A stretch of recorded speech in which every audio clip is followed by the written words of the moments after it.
My name is Gwen Olsen, and I am the author of Confessions of an RX Drug Pusher. I'm a 15-year veteran of the pharmaceutical industry, and I left in the year 2000.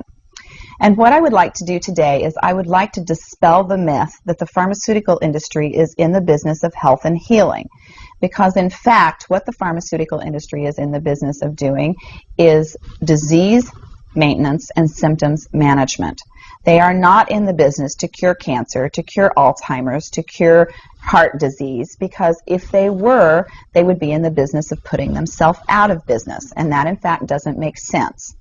I don't want people thinking that I am a conspiracy theorist, because in fact there is no theory behind what I'm telling you. It's all provable. And what I'm saying is provable is that the pharmaceutical industry doesn't want to cure people. You need to understand, specifically when we're talking about psychiatric drugs in particular, that these are drugs that encourage people to remain customers of the pharmaceutical industry.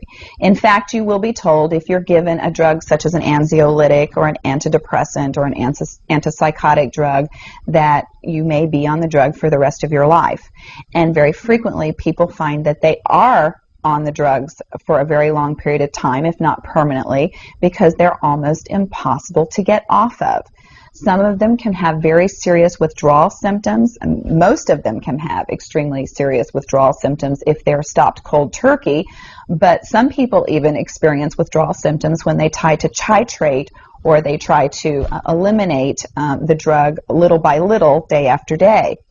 So it's really important to understand the motivation behind all of the current maintenance drugs that are on the market, even, for example, drugs such as cholesterol-lowering drugs. And what we are in fact finding now is that cholesterol drugs are lowering cholesterol excessively and causing other disease states as a consequence. So you need to be careful about trying to take drugs in order to remain healthy, because you're never going to have anyone come to you and tell you that the drugs are always tried against a placebo in clinical trials. What a placebo is a sugar pill.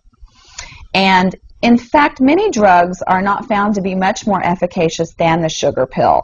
And in a case in point actually is the recent clinical trials that were released in the meta-analysis that came out of the UK on antidepressants, on the newer SSRI, selective serotonin reuptake inhibitor antidepressants. And what was found was the information that activists and other researchers have known for decades, was that antidepressants are no more effective than placebo, no more effective than sugar pills. But yet there are over 44 million people that have been taking these antidepressants, and a large number of them people that have mild to moderate depressive episodes. In fact, they prove that the antidepressants were not effective in anyone with the exception of some of the most severely depressed patients. And I can tell you from personal experience that there are a number of things that depressed patients can do to improve their mental status aside from drugs that are quite effective, and in fact more effective than placebo. Another recent study that was released showed that exercise was in fact more effective than either placebo or the antidepressant drug that they were compared to.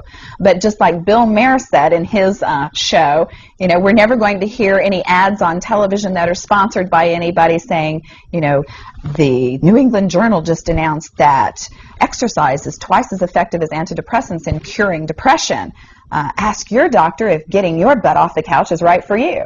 You know, you're never going to get that kind of good information, fair, balanced information, as long as pharma is funding the major TV stations, the advertising that supports those television stations, the major journals, and all of the advertising that supports the major journals. You just have to be commonsensical people and understand that the pharmaceutical industry makes 5 to 6 times the amount of money as any of the other Fortune 500 companies in the United States of America. They are not not going to easily or readily give up that income. And we are, in fact, considered a human commodity.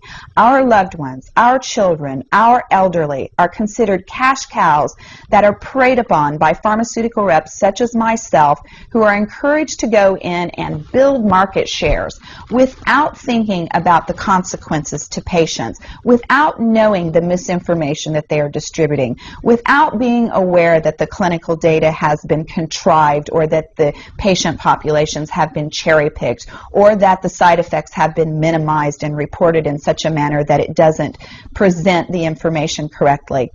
I spent 15 years in this industry. I was one of the best, but I'm here to tell you that the industry has run amok, that we are at a severe crossroads in this nation, and that we have got to take our power back, and we have got to start making the pharmaceutical industry accountable for their actions and for the defective products that they're putting on the market. It won't be long before every American is affected by this disaster, and we need to be aware of what the differences are between diseases, between disorders, and between syndromes. Because if it doesn't have to be scientifically proven, if there are no tests, if there are no blood tests, CAT scans, urine tests, MRIs, if there is nothing to document that you have a disease, then you in fact do not have a disease, you have a disorder, and it has been given and has been diagnosed pretentiously, and you need to get yourself educated and understand that there are options, and those options are much more effective than drugs.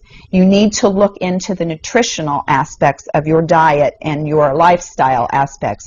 Are you exercising? Are you taking care of yourself in the ways that you need to be proactive about your health? Because once you start down the road of taking one prescription drug on top of the other, you will be a lifelong customer for the pharmaceutical industry, and your choices will be truncated. So I would like to ask you to please self-educate, be proactive, and share the information with others. The next victim could be someone that you love. Thank you.